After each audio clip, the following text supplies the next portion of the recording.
Friends, hi, how are you all? So this is active engineering classes.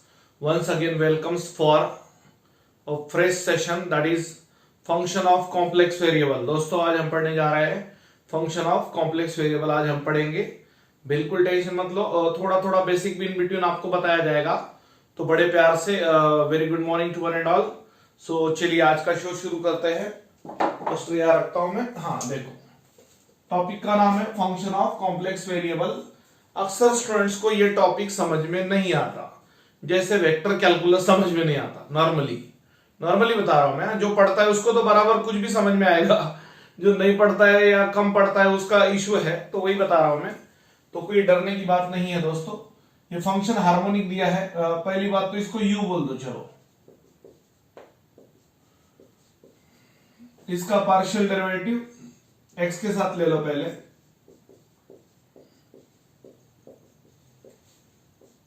To x का derivative 2x square का 2x ay square is 0। ये वो आपका डो u by dough x 2 plus 2x।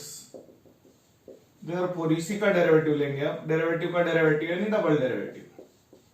देखो फटाफट x में y वाले कांस्टेंट होते हैं, इसलिए इसका डेरिवेटिव 0 आया। डो by dough x of 2 plus 2x, 2 का डेरिवेटिव 0, 2x का derivative 2।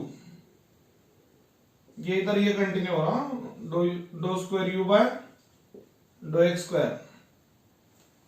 Therefore dough square u by dough x square ये आया 2। हाँ सिमिलरली डो यू बाय डो वाई। अब डायरेक्ट करेंगे अपन।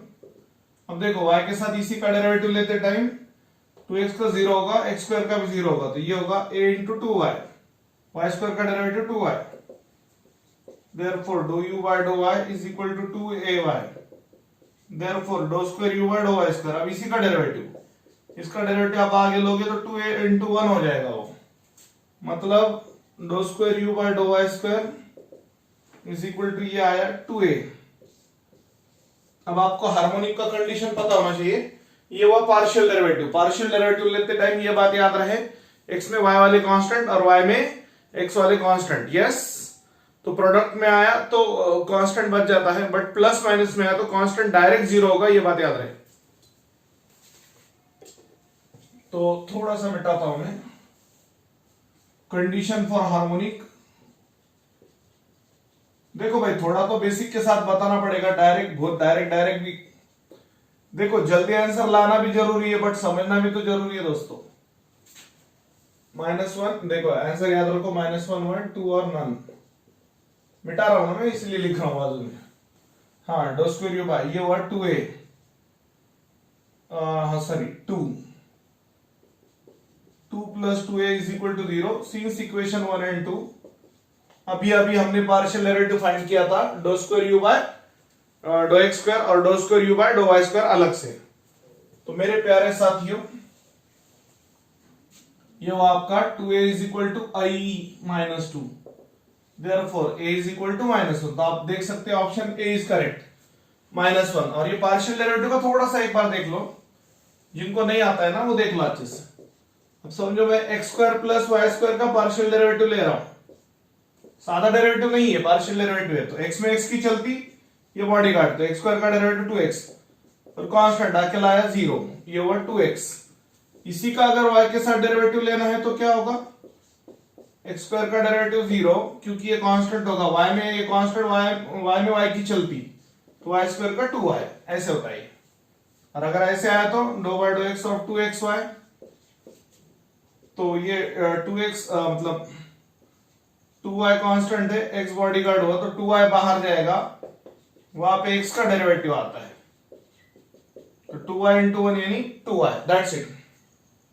तो दोस्तों ओवरऑल ऐसा है, कंप्लीट आपको बताया मैंने। हार्मोनिक का कंडीशन याद रहे, double derivative condition is equal to 0 in case of harmonic function for cartesian function, मतलब एक्स वाई वाले, okay cartesian coordinates x y वाले। अगर पोलर रहा तो उसका कंडीशन अलग होता है। यस, नेक्स्ट, ये वो आपका फर्स्ट क्वेश्चन। आप तो इसको सॉल्व भी करने की जरूरत नहीं, नॉर्मली आपने सॉल्व किया होगा। देखो z bar imaginary part of z और r ऑफ i z, ये पूरे नॉट एनालिटिक है, only function f of z is equal to sine z is analytic. अब कोई बोलेगा सर डायरेक्ट केस क्या, देखो फिर sine a into cos b plus cos a into sine b।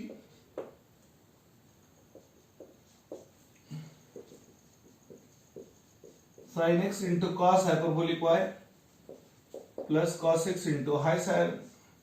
यहां पे क्या किया, sine of a plus b का फॉर्मूला यूज किया। Cos of i y is cos hyperbolic y, i गायब हो जाता, आई का हाई बन जाता, आई गायब आई का हाई, i into sine hyperbolic y। तो यहां पे आप देख सकते हो sine x into cos hyperbolic y plus i into cos x into sine hyperbolic y। Actually sine z cos z ये एनालिटिक फंक्शन है। हाँ, और normally algebraic z z square वगैरह जेड क्यूब ऐसे भी अलजेब्रिक होते हैं दोस्तों। एक सेकंड, ये थोड़ा वायर घुस गया पैर में। हाँ हाँ, ये आपका u हुआ, ये आपका v हुआ। अब do u by do x। Actually आपको पता है कोई भी फंक्शन एनालिटिक होने के लिए दोस्तों कंपलसरी क्या है, फंक्शन का CRE equation, Cauchy Riemann equation को सेटिस्फाई करना। यस, एक सेकंड, ये वायर क्यों सता रहा है यार। हाँ, do u by do x, ये पूरा आपका u है ना, sine x into cos hyperbolic y। तो साइन x का डेरिवेटिव कॉस x और cos hyperbolic y as it is, ये कांस्टेंट है, ये bodyguard. Do u by dough y। Similarly sine x into cos hyperbolic y, तो sine x as it is, cos hyperbolic y का derivative sine hyperbolic y। Similarly do v by do x। x में y की x में x की चलती y वाला constant, y में y की चलती x वाला constant. cos x into sine hyperbolic y, cos का derivative minus sine x into sine hyperbolic y as it is. Do v by dough y, ये इक्वल होना, ये इक्वल होना। कॉची रीमन इक्वेशंस पता है ना आपको, cos x into sine hyperbolic y, cos x as it is, cos hyperbolic y। तो पहला चौथा इक्वल होना, दूसरा तीसरा इक्वल होना, एक प्लस होना, दूसरा माइनस होना। मैं आपको याद दिला दूं CRE क्या होते हैं। Do u by do x is equal to do v by dough y, u v x y, u v y x minus के साथ, u v y x minus के साथ, ये दोनों कंडीशन सेटिस्फाई हुए। Therefore only the answer is, यहाँ पे जो मुझे दिख रहा है जेड बार हुआ या real part, imaginary part of Z यानी सिर्फ y होगा, और real part of I Z, आई से जेड को मल्टीप्लाई करने का जेड होता है x प्लस आई वाई। याद रहे, अलग से होता था, जेड होता है x प्लस आई वाई, जेड बार होता है x माइनस आई वाई। ओके दोस्तों, तो कुछ कुछ बातें आपको बेसिक बातें लर्न करना पड़ेगी फंक्शन ऑफ कॉम्प्लेक्स वेरिएबल का। अब उतना टाइम नहीं है कि हर किसी का बेसिक बताया जाए, बट ओवरऑल जिसकी जरूरत पड़ेगी वो बताना पड़ेगा। ओके, देख लो अच्छे से, पूरा एनालिटिक आया है फंक्शन, कंडीशन सेटिस्फाई हुए हैं, आगे बढ़ते हैं। तो जो हुआ है उसको मिटा भी देते भाई मेरे। चलो फटाफट, थोड़ा सा उतना कवर भी होना चाहिए।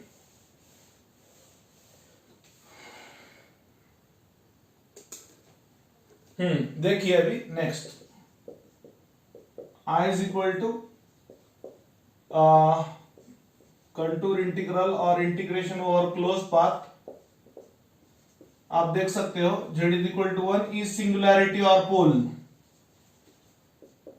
सिंगुलैरिटी, और यहां पर mod z is equal to 1/2 is a circle. मतलब सर्कल ऐसे होगा 1/2 माइनस 1/2, ये 1/2 आए और ये माइनस 1/2 आए। ये आपका सर्कल हुआ, x axis real axis, y axis imaginary axis. तो कहीं तक ये 1 होगा, ये -1 होगा, ये आई होगा, ये माइनस आई होगा। तो मतलब z इज इक्वल टू 1 आ रहा है ना पोल वो, तो z is equal to 1 lies outside. हाँ, so as z is equal to 1 lies outside, so no need to solve the problem, So therefore I is equal to value of the integral is directly 0 without solving. वजह Cauchy integral theorem.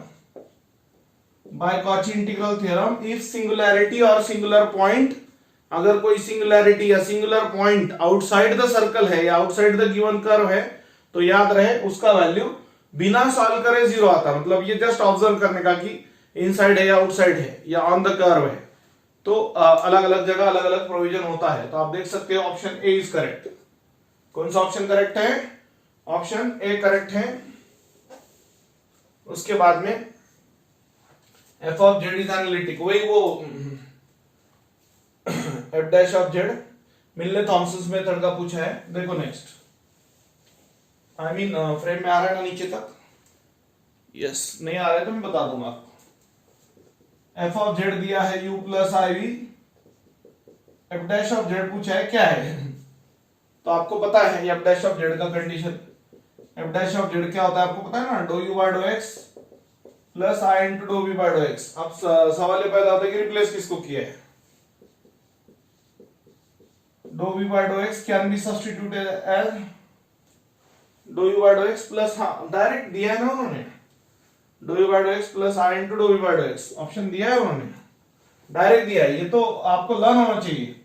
बहुत हुआ तो बाद में अगर in case ज्यादा अगर कुछ बोला तो at axis z y zero होता है, तो इसको बोला जाता है Milne Thomson method. Milne Thomson method से f dash of z find करना है. एफ डैश ऑफ जेड मतलब derivative of f of z. F dash of z मतलब derivative of f of z. Yes, तो ये हुआ, ये भी आपको समझ में आ गया होगा. इसके बाद में उन्होंने पूछा है residue.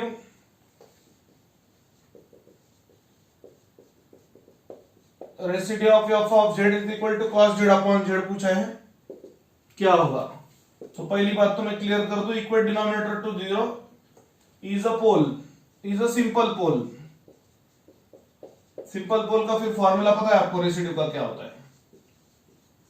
Residue of f of z at z is equal to a comma simple pole is, एक बार फॉर्मूला लिख देता हूं दोस्तों मैं, z minus a into f of z at z is equal to a. So residue of f of zero, z की जगह z is equal to zero, z minus zero into cos z upon z at z is equal to zero. Z Z get cancel, cos 0 is 1. So residue of f of 0 is 1. तो आप देख सकते हैं option B है वहां पे. तो इसके ऑप्शंस क्या थे बताए आपको, नीचे अगर दिख नहीं रहा होगा तो देखो, A0 था, B1 था, C2 था और D नन था. देख लो अच्छे से एक बार अच्छे से देख लो. और पढ़ाता मैं, टेंशन मत लो.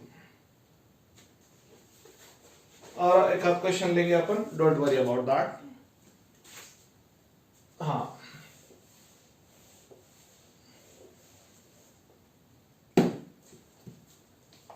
क्वेश्चन,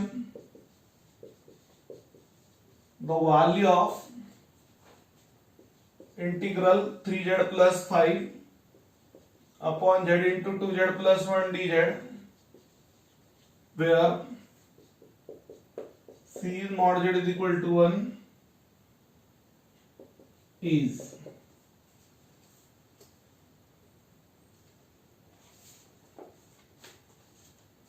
एक second.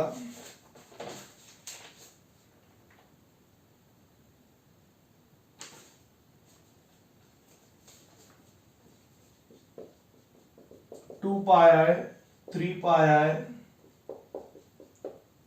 pi I d none of the above.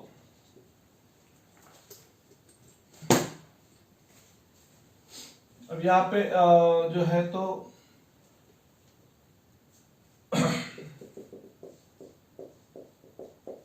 3z plus 5 upon Z into 2z plus 1 कहीं दूर dz. यहाँ पे कॉची रेसिड्यू से करते हैं. To find pole equal denominator to 0, so z0 2z plus 1 is equal to 0, so z is equal to 0 comma z is equal to -1/2 are simple poles. Cauchy इससे भी किया तो भी चलेगा. दोनों भी सिंपल पोल है तो इतना कोई इशू नहीं है। टू फाइंड रेसिड्यू, हाँ, residue of f of zero, z minus zero into f of Z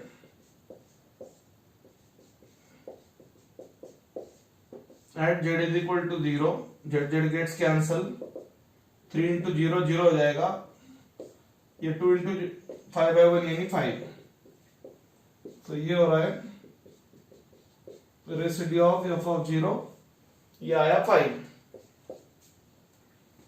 दूसरा residue of f of -1/2, direct लिख रहा हूं मैं, minus into Z minus of -1/2, direct क्या होगा ये Z plus 1/2 into f of z, F of Z बाद में पूरा आएगा ये, मतलब इन दिस केस कंप्लीट अगर एफ ऑफ जेड आप कंसीडर करोगे तो ये पूरा एफ ऑफ जेड होगा। देखो कॉची इंटीग्रल अलग है, कॉची रेसिड्यू अलग है, नाम कॉची भले ही उसका हो, at z is equal to -1/2, okay. तो यहां पर जुगाड़, ये 2z प्लस 1/2 ये कैंसिल होगा, एक बार लगा तो एक स्टेप बढ़ा देंगे आप।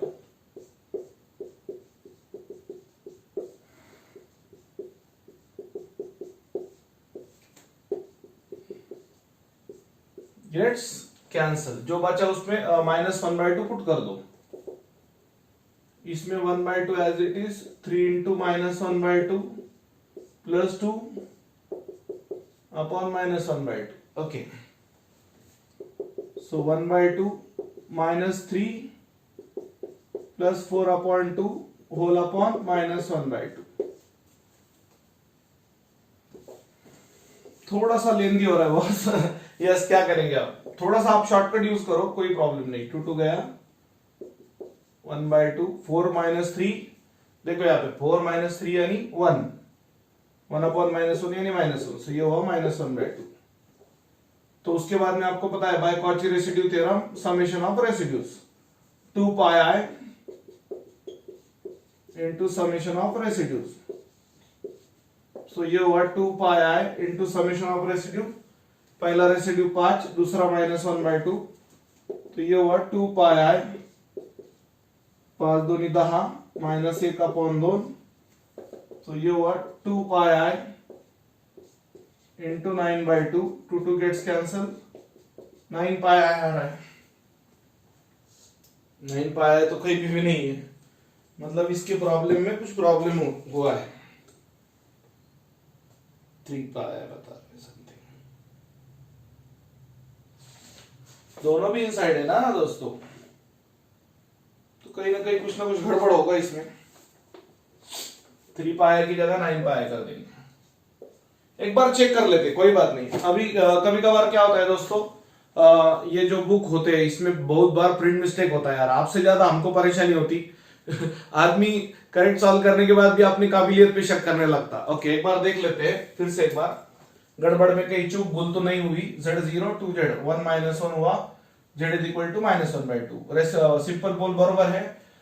सर्कल जो है तो उसमें 0 और 1/2, ये 1 -1, ये माइनस आए, ये सॉरी प्लस आए, ये माइनस आए, x o x dash y o y dash, तो आप देख सकते हैं -1/2 जो है तो यहां पे आएगा -1/2 और ये 0, तो दोनों इनसाइड द कर्व है। पहला रेसिड्यू लिया z माइनस ए, यानी z minus 0 at z is equal to 0 ले रहे हैं ना अपन, 3z प्लस 5z गया 5/1, ओके, ये दोनों 0 हुआ, 5/1 यानी 5 बराबर, कोई प्रॉब्लम नहीं। -1/2 z minus a into f of Z, तो ये 2z प्लस 1/2 हुआ। ओके फ्रेंड्स, तो आप देख सकते हैं 3 इंटू -1/2 प्लस 2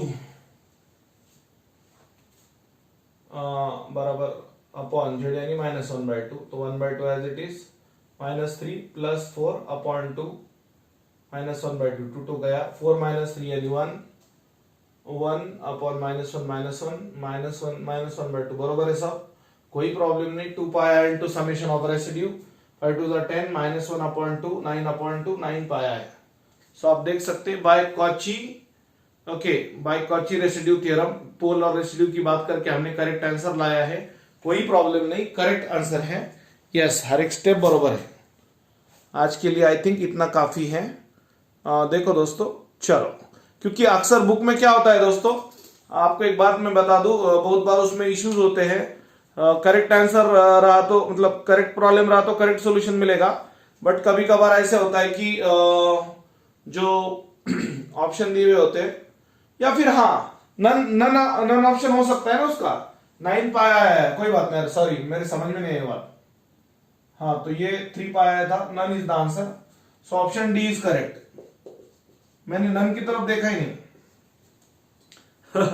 जाने दो, 2 बार एक्सप्लेन हो गया। पॉजिटिव ये सोचो कि प्रॉब्लम 2 बार एक्सप्लेन हो चुका है। So none is the correct answer over here in this case. None is the correct answer, क्योंकि जो ऑप्शन दिए हैं वो थे नहीं, मतलब नन है।